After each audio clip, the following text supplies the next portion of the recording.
দেখুন বন্ধুরা, আমি পরের দিনে আসলাম আমার ম্যাঙ্গো আইসক্রিমের ফাইনাল লুকটা 6-7 ঘন্টা পরে। গতকাল রাতে বসিয়েছিলাম, 7 ঘন্টা পরে আজকে মর্নিংয়ে দেখাচ্ছি। দেখুন কি সুন্দর হয়ে গেছে।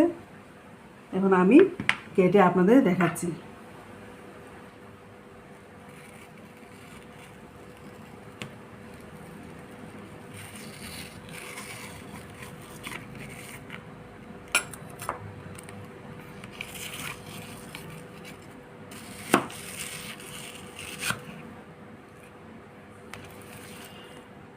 দেখুন দেখুন বন্ধুরা, এই হলো আমার ফাইনাল লুক। সার্ভ করলাম। তো এইভাবে আপনারা ঘরে বানাবেন ম্যাঙ্গো আইসক্রিম।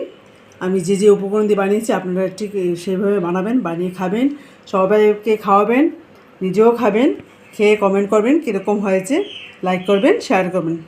Tata, by.